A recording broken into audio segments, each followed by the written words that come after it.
It's really good to see you. I don't know what happened to the driver and my luggage and with all this, I thought I was in the wrong place.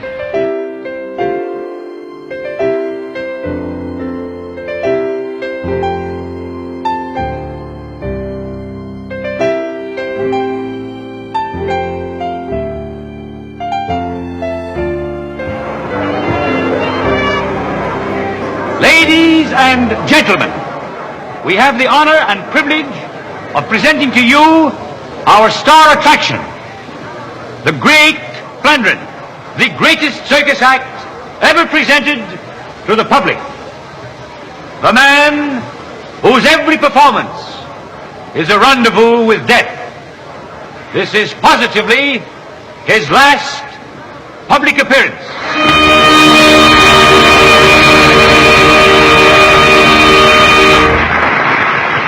Are you ready, Flandrin?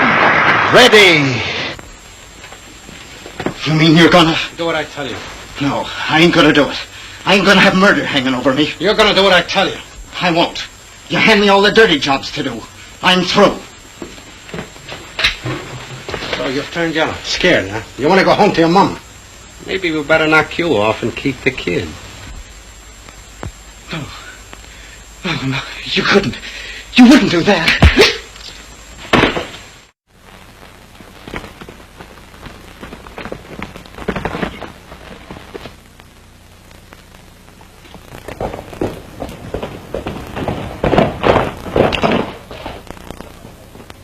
There he is, boys. He threatened to get Brittle yesterday.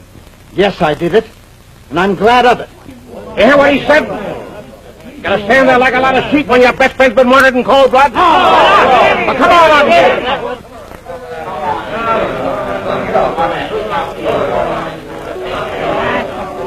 Before he ever went to Hollywood, he had a very successful career on the stage in New York, playing all kinds of varied roles, from drama to comedy to musical comedy, sang and danced, played every kind of role you could imagine. Never played a fanatic until he got to Hollywood and made a couple of films in Hollywood in late 29 and early 30. And I think as a result of those films, Todd Browning cast him as Renfield. From that point on, he was considered to be able to only play that kind of role, and went on to play Carl in Bride of Frankenstein, and was then permanently typecast. Where you going, Monk?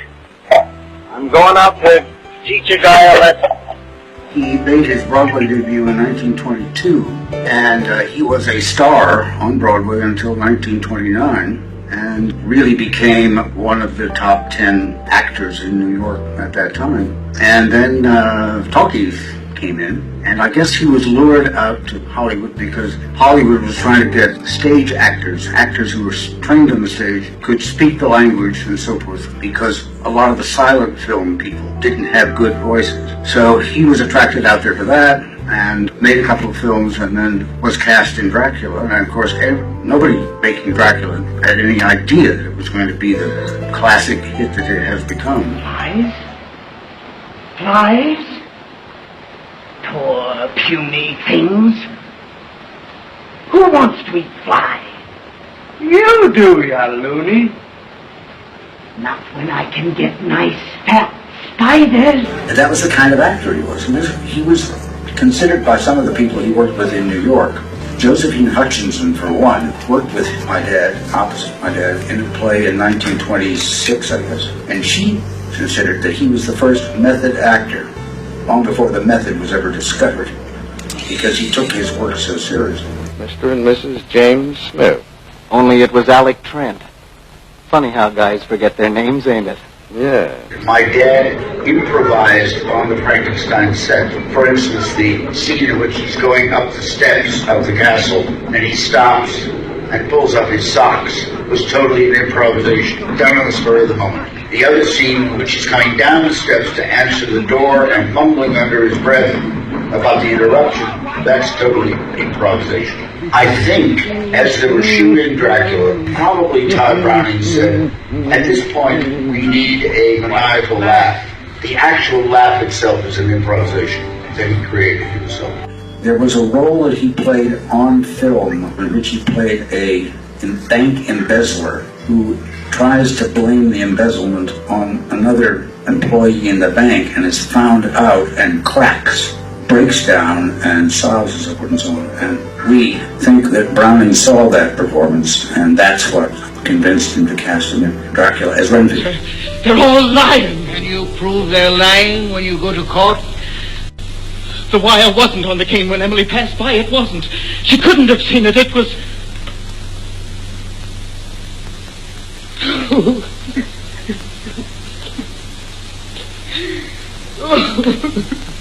Where's the money, Vince? They're all lying, sir. They're all lying. Oh, come, we know. Tell us where you put it. Yes, I stole the money. I stole it. I wanted to get Mike in bed. I was in love with Emily. I was afraid Mike would get her. She liked him better than she did me. Oh, I didn't want the money. I loved her. Please, please don't arrest me. Don't arrest me. Come on, you. Frye won't do any good. Lock him up, Sheriff. Come on. No, don't. You can't take me away. You can't have me. I'll give you the money.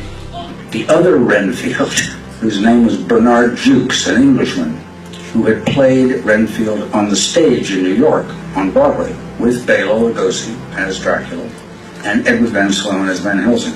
Bernard Jukes wanted very much to play Renfield in the film. For reasons of his own, Browning cast my father, and Bernard Jukes returned to England only to be killed in the Blitz. Only people generally wear dinner clothes at dinner. No. Surely, sir. Say, son, you better stick with me. You know, I need you in my life. I never knew that he had been in anything called Maltese Falcons, or that there ever had been a Maltese Falcon before the Bogart film.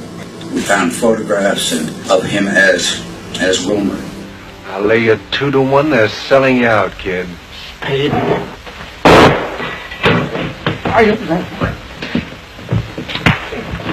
Vampire Bat, which is one of my favorite characterizations, because there again, you have a character who is victimized by a community and dies as a result, and is found to be sinless. Me, Herman. You give me apple, Herman give you nice, soft bath. Then he did Bride of Frankenstein, and by that time, everybody in Hollywood had pretty much come to the conclusion that that's all he could really do, those kinds of roles, and he got typecast. And for the rest of his career, he never played any roles as prominent as those. Then graduated into spy films, gangster films, a western. But all the roles that he had, even though some of them were small, he considered them character roles. And yet he approached them as character roles and gave every bit of energy he could to them, even though they were very tiny roles. Mi carato mi aviso. Oh, like in American you say, I have a hunch. My dad was a very private person. He didn't bring his work home with him. And I think when he left the theater in New York, when he left the soundstage in Hollywood, he left all his work there because he wasn't a star. He and my mother didn't socialize with the Hollywood social community. And the only person that I know of that they socialized with at all from a professional basis was Edward Van Sloan. I'll keep this and you keep that. Thank you, George. Hey, watch how you point that. It's all right. It's not loaded. That's what you think. Well, boy, can you take it. He worked the graveyard shift, which is midnight to 8 in the morning, at Douglas Aircraft Factory as a tool and die designer. And during the day, he was free to find acting work in film. And as a result, he was working literally 16, 18, 20 hours a day. We've made up our minds, but we don't know whether it's legal until we ask you. At the time he died, he firmly believed that he had no fan in the world, not one. Fans conceivably from his stage career, but not one from his film career. And had he known that videotapes and CDs and DVDs and now the internet would cause a resurgence in interest in him, he would be absolutely dumbfounded. I think he's probably up there looking down and saying, cool. Doing anything tonight?